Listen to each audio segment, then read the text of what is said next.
In this review lesson, we'll be looking at quadratics. This is a big chunk of our course, half of it. So this is a pretty intense review. However, it's not possible to cover every single detail about quadratics. Look at the exam review booklet. Look back at the units that we did, the tests, the assignments, things like that. In the booklet, there's more practice. There's things to think about. There's examples of word problems.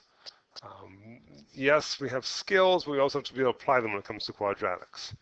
So as with any other review lesson, pause the video, try as much as you can, fast forward, rewind the ones you need to get help on, not all of them hopefully, because hopefully we remember some things that we've learned throughout this course.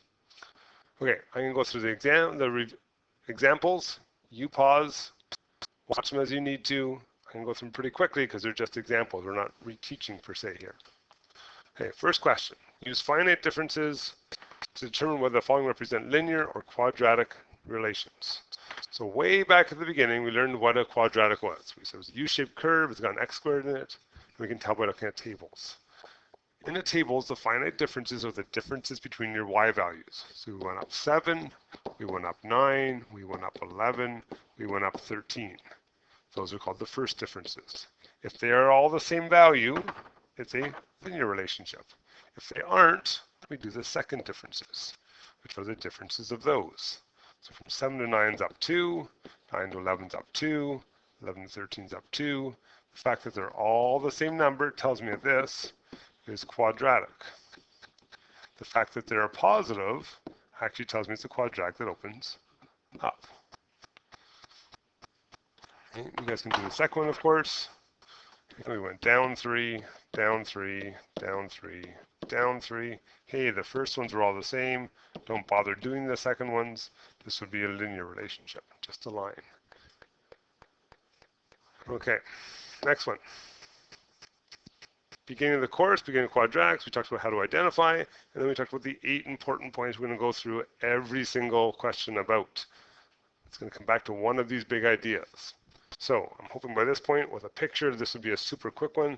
To show up in the exam, you're like, hey, bonus, 7 marks. These are the easiest ones we can do. Hey, the vertex. Obviously, it's right there. 1, -3. Okay, the zeros. Okay, we got one at -1. We got one at, let's just pretend it's on that dot, and it looks like it moved in the photocopy here. 3, 0. Axis of symmetry, that's the x value of our vertex.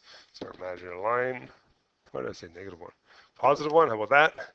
The optimal value is the y part of the vertex. It's the lowest number we ever get to. That's the negative part. It's -3. Direction of opening, it opens up. We just talked about this. If it opens up, it has to have positive second differences. Okay, and that means it has a minimum, which you can also see in the picture. And there's 7 super important points. We come back to them over and over again. The 8th one would be the y-intercept. In this picture, it's not necessarily a nice number, but it's one we also talk about all the time. Okay. Number 3, our basic properties, those big important points, but from an equation. So, direction of opening, that's our a value. And the first one, it's a +1. And this first one is a factored form. Part B, our zeros, we like factored form for that. They're right there. So how about -1 and +5? Our y-intercept, we talked about it a second ago. It's the point where x is 0. So this one you have to do a calculation for. Put zeros in for all the x's. Let's do some bed math here, and I hope you guys got -5. Axis of symmetry, we have a bunch of ways of getting it. Depends on the format that it's given in. Here, because we have the zeros, let's take our zeros and we'll add them together and divide by 2. Don't forget that x equals part. It has to be a line, so it needs an equation. E, find our vertex.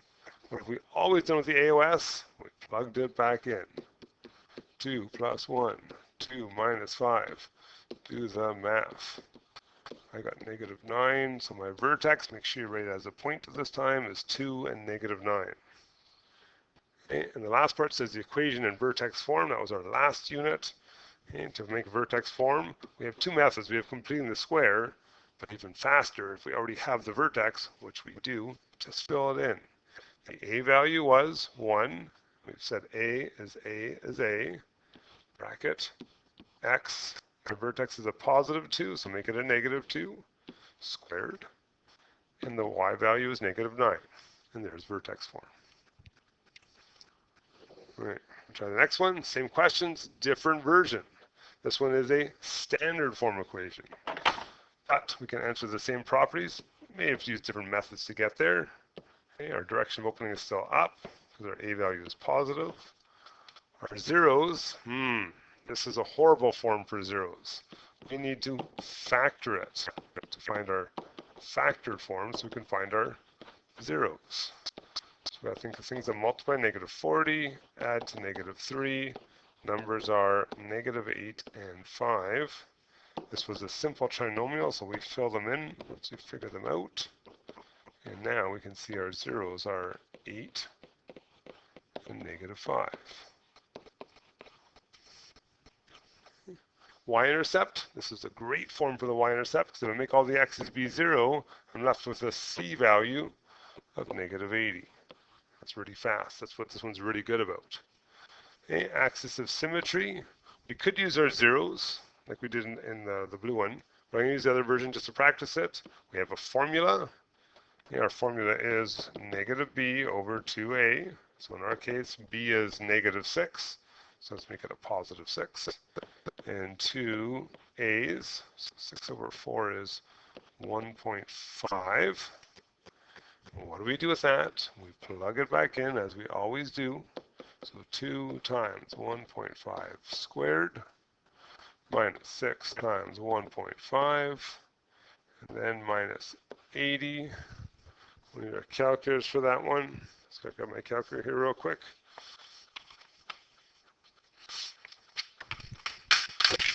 Dropped it. Okay, 2 times 1.5 squared. I got negative 84.5. Hopefully you guys agree with that. So my vertex is 1.5 and negative 84.5. That's something I really want to draw. Okay, last but not least, write it in vertex form.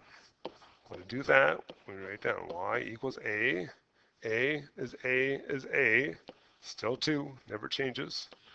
Okay, my vertex is a positive 1.5, so make it a negative. Don't forget your squared. It's technically your perfect square right there. And 84.5. And there we go. There's standard form. Okay, we need to be comfortable with the different forms we could be given the question in, and then also how we get the different things out of there. Okay, it's something we've done lots of times now, right? Okay, next. Let's take a look at some skills. So using FOIL, can you expand these brackets? So when it comes to the exam, I might not tell you to use FOIL to do it. I might just say expand the brackets, but you should know that means, hey, I'm going to do FOIL. Okay, a bracket squared means I write it out twice. Okay, and I do 2 times 2, that's 4x squared. 2 times 3, that's 6x's. 3 times 2 is 6x's, and 3 times 3 makes 9. You should have like terms in the middle that you can collect, and you're done. Okay. If you have one with a number out front, leave that number alone and do your FOIL. So 5 times 3 makes 15, x squared. I'm going to put this all in brackets to remind myself at the end, I need to multiply by that negative 2. Okay, just regular old FOIL again, regular old collect again. So 20 minus 3 makes 17. And now, it's all in brackets. Remind yourself, multiply this one, and this one, and this one. Common mistake, people just multiply the first one and forget about the other 2. Hopefully you end up with that. Okay, third one, that looks a little bit messier. Okay, remember, plus and minus signs separate a question into parts and pieces, so really this is just like saying 2 parts. Right? We'll multiply this guy, which is not FOIL, it's just expanding. And then separately, we'll do our FOIL over here, just like normal. So we'll get 2x squared minus x plus 8x minus 20. Okay, now we can collect all the like terms because we've finished with the multiplying. 2x squareds, 13x's, and minus 22, I hope. Okay. Those are good skills that turn factored into standard form. We also need to work standard form back to factored form. In fact, I think I've said this repeatedly. This might be the most important concept from the course that we need to know. So let's give it a try, shall we? Okay, we should look for common factors first. This one does not have any. My a value is just a 1, just x squared. It tells me it's a simple trinomial. Multiply to negative 30 and add to 1. Numbers that do that would be 6 and negative 5. Okay, they aren't always easy numbers to do, but once I figure them out, it's simple to just fill them in. And you're done. Next one, look for a common factor. Nothing I can take out. This one has two terms with a minus sign, and I can square root them. This is called the difference of squares. So 2 brackets, we take the square root of each thing, and we put different signs between them. And then you're done. Third one, look for a common factor. Ooh, I can divide this time by 9, and I can take an x out of them. If I do that, I'm left with an x minus a 2y. I'm done. That's it. Sometimes people say, well, can you do more? Well, so one of our rules was you have to have an even exponent inside your bracket to go further. And so far, none of my brackets have exponents in them at all, so I don't have to worry about that. Okay, next one. Look for a common factor. Can I divide out that 2? I don't think I can divide 13 by 2, so this is not a simple trinomial. This, in fact, is a complex trinomial. So I multiply those two numbers together. I find numbers that add to negative 13. And I need numbers that will do that. And then in my brain, I start thinking about all the combinations that make 40. Okay, are there numbers that work? Well, 2 and 20, no. 4 and 10, no. 5 and 8, yes. If I make the 5 negative and the 8 negative, and multiply to positive 40 and add to negative 13. Okay, complex were the ones that were a little more complicated. Instead of just putting them in there, you had to replace the middle term with the two new numbers. So we call this man and replace, if you remember. We then had to split it in half and find a common factor. The only thing those have in common is x. So that was 2x minus 5. Whatever sign is there, bring it down. I can divide these both by 4, I think. I'm left with 2x. And 20 divided by negative 4 makes negative 5. At this point, you should know that you're on the right track because your brackets match. I do want to point out that if you had put the 8 and the 5 in the opposite order, so like this order right here, not a big deal. It just means your brackets are the opposite order for me in the end. You have a different common factor. Totally fine. Okay, next one. Looks like I can't divide them by 9. So it looks like a complex trinomial, but this one is actually a perfect square. And the reason we know that is if we square root 9, it makes 3. If we square root 16, it makes 4. And if I multiply those together and then double it, I actually get that guy. So the trick for complex ones is if you can square root them, try it. I can't square root 2, so this is definitely not a perfect one. But this one is.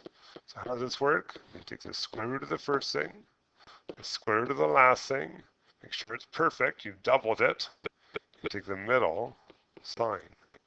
And that's how fast those ones go. Okay, last one, look for a common factor. Ooh, this time I can divide them by 2. Take out the negative sign also because we always want our square term to be positive. Careful with your other signs when you're dividing. And then that becomes just a simple man question.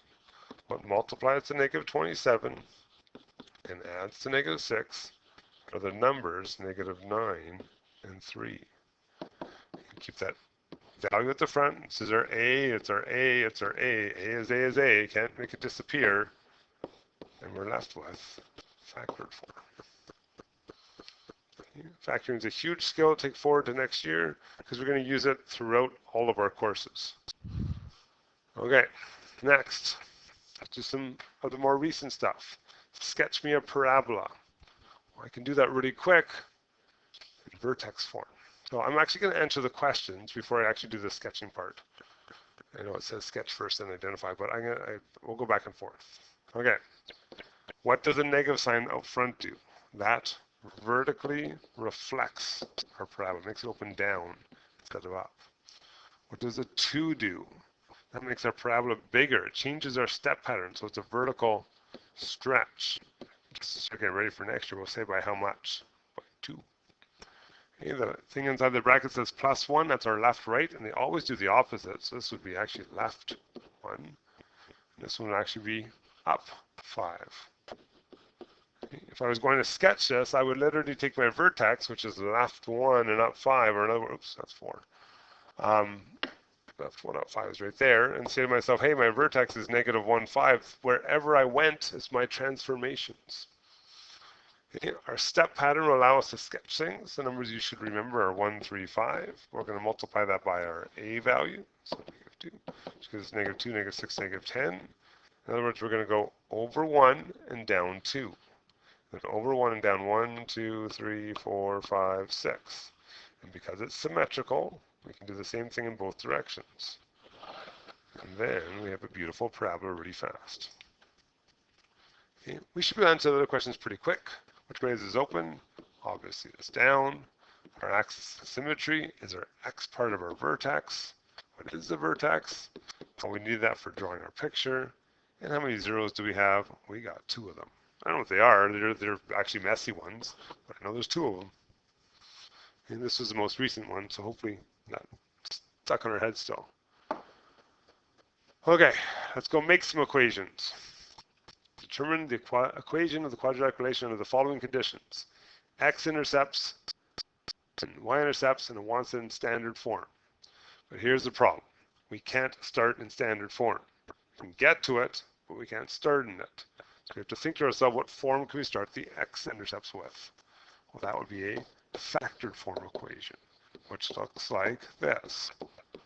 In your exam review booklet on the back, there's the formulas. This is one of them. This is factored form. You get the same formulas on the exam so you can see what they look like just in case you forget. Okay, we never know A. We have to always solve for A.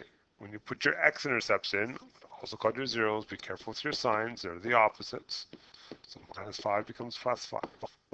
We're always solving for A, and we can do that if we know a point, an x and a y. So they gave us a point. They told us a y-intercept of 70, which we know means 0 and 70. So 70 for the y, 0 for the x, 0 for the x again, and we'll do the solving part. And we multiply that all together, get -35a. We want to know what a is, so divide out the -35. And I hope you guys got a as -2, which means our equation could be y equals -2 bracket, and we're done.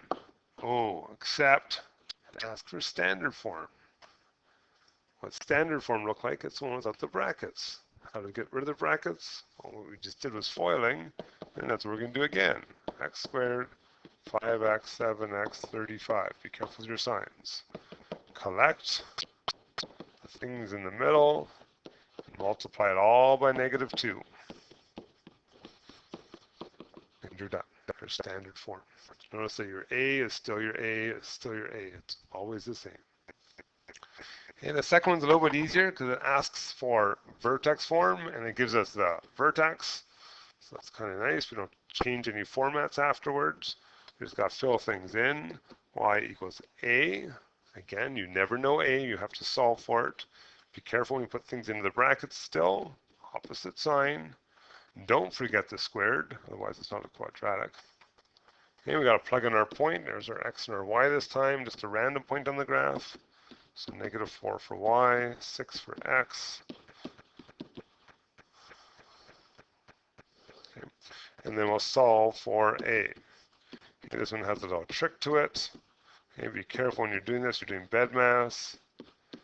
Okay, and where we point this out is when we do the next line. Remember, this means A times 81, or in other words, 81A. So really the 2 should go to the other side and become minus. It's not an A. Okay, we want to get A instead of 81A's, so let's divide by 81. That doesn't divide very nicely, so we could leave it as a fraction. We just try to reduce that fraction. So I think those both divide by 3. That would be 2/27ths. So our equation is A. Our vertex was plus 3 squared and plus 2. There's vertex 4. Okay, those are some skills. Let's do some thinking questions. Determine how many x-intercepts each equation has. Notice that it gave us to us in all different formats. So we just pick the one we like the best. Standard form to figure out how many zeros something has, how many x-intercepts. The best form is called your discriminant. That would be this formula off your formula booklet. A, B, and C. Okay, so b squared minus 4ac. Be careful with signs. What do we get there? We get 9 plus 64. I think that makes 73. The fact that this is a positive 73 tells me there are 2 zeros, which are also called x-intercepts, or solutions, or roots. Okay, if it was a negative, there'd be none. If it was 0, there would be 1. So do the second one. Easiest way of doing this is think about, hey, as the vertex form, pictures are fast. My vertex is 1 and 6 right there. And it opens down. Hey, that's got two x-intercepts. That was super fast. Just think about a picture. And even faster is the third one because I can see the x-intercepts. Here's one of them. It's 34. Here's the other one's negative 14. That means there must be 2 of them. I can literally see them. I like factored form the best. I mean, trick with factored form is make sure they're not the same bracket twice. In which case, there'd only be 1 0. Okay. Last big skill, I believe. We're going to do a couple of word problems. We're going to solve some quadratics. Okay, to solve quadratics, we're finding the zeros, not just saying how many there are. To find zeros, we had 2 rules. Standard form equal to 0. So this is not either of those things. You have to decide which side you want things on. I'm going to move things to the left because I want my squared term to be positive. Now it's equal to 0. Now it's in standard form. Once you've done that, you have 2 choices. You can factor it or use the quadratic formula. Now this one doesn't actually factor. There's nothing that multiplies to 3 and adds to negative 6. So we're using the formula. You don't have to memorize it. It's on your booklet. Just make sure you know how to use it. So it starts off with the opposite of b. Well, if b is negative 6, we make it positive 6. Plus minus, square root. Think about the song, right? B squared minus 4ac. I'm thinking of the tune of Pop Goes the Weasels in my head. All over 2a. Right things, right spots. Number 2, figure out your discriminant, the part underneath the root sign. The b squared minus 4ac part. I got 24. It's positive, which means I got to keep going because there's 2 answers. Then use your calculators. Use your square root button. Make sure you press equals before you divide. And I got 5.45 for one of them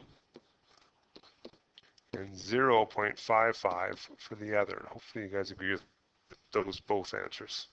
That's just one of them. Okay. Formula works every time. It's just not the fastest way. For instance, look at the next one. Some people are probably tempted to do the quadratic formula because they're like, I don't like factoring. But this one's actually really nice.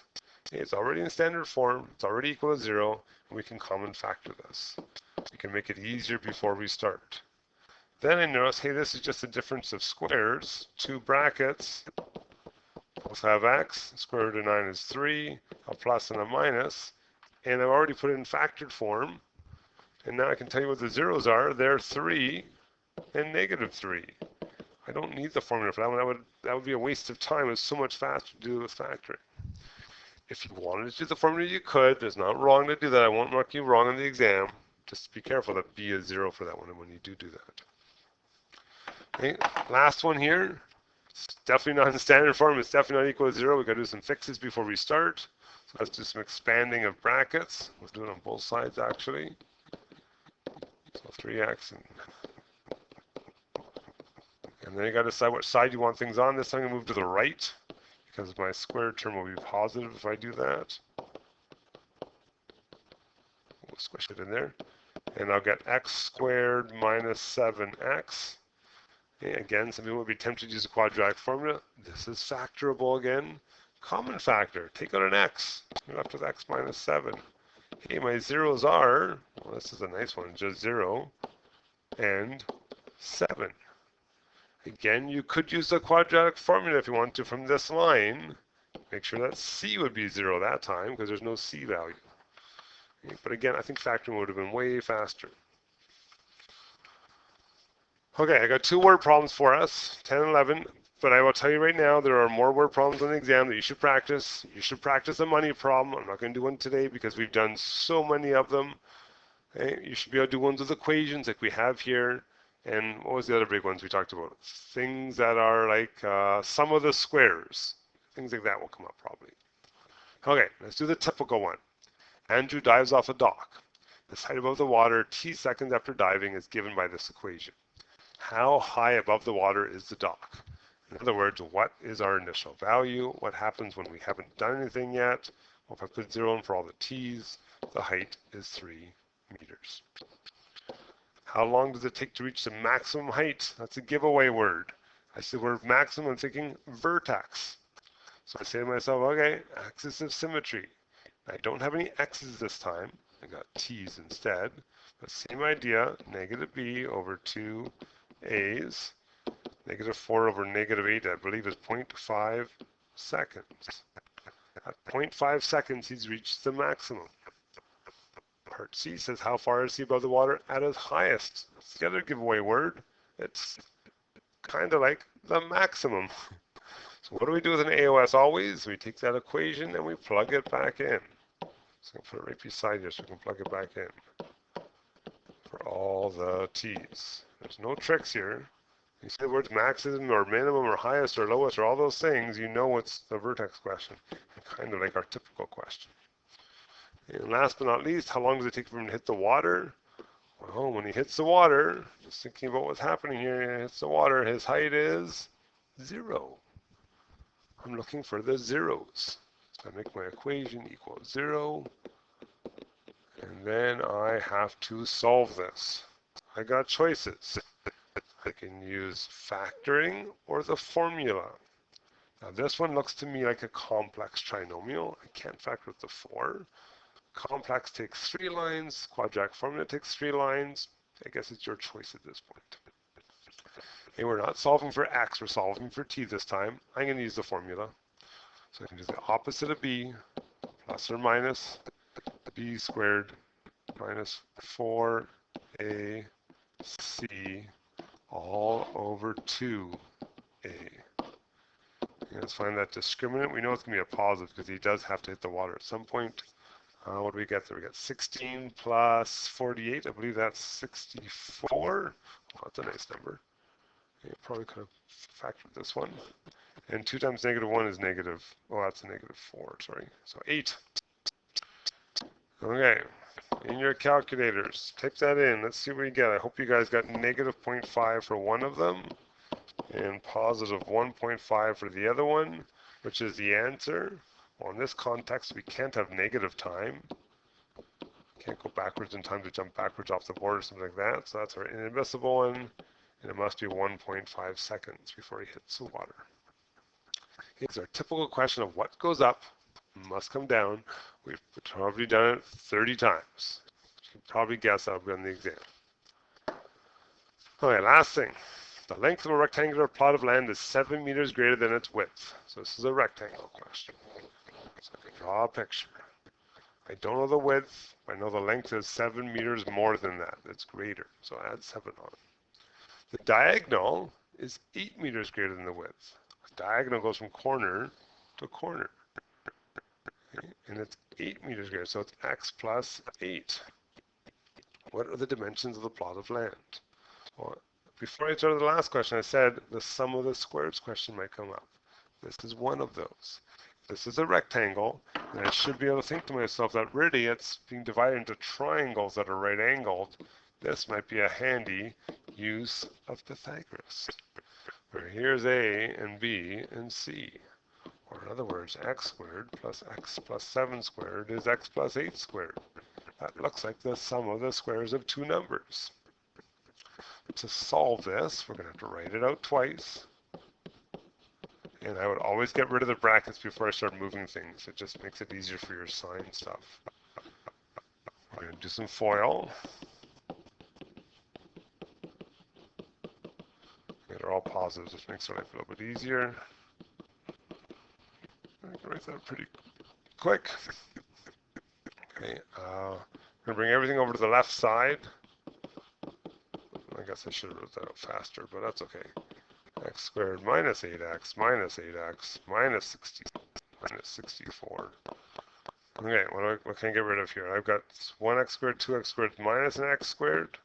7 and 7 is 14, but minus 16 is negative 2. And 49 minus 64 is negative 15. So hopefully what you guys got in standard form equal to 0. This one, thankfully, is factorable. Don't need to use the formula again. Finding numbers that do that is not too bad. I believe negative 5 and positive 3 work. That's factored. Our solutions are 5 and negative 3. We know negative 3 is not possible because x refers to the width of this rectangular field. How do you have a negative width? So what are the dimensions? The rectangle is 5 meters wide. That's our x. And this number is going to be 5 plus 7, 12 meters long. And there's a whole bunch of quadratics done pretty quickly. I would suggest you probably want to practice some of these before we actually do the exam. Try this stuff in the book. We'll do one more review assignment, and then we're hopefully ready for this exam. If you're stuck, come see me, come ask some questions, come do some more practice.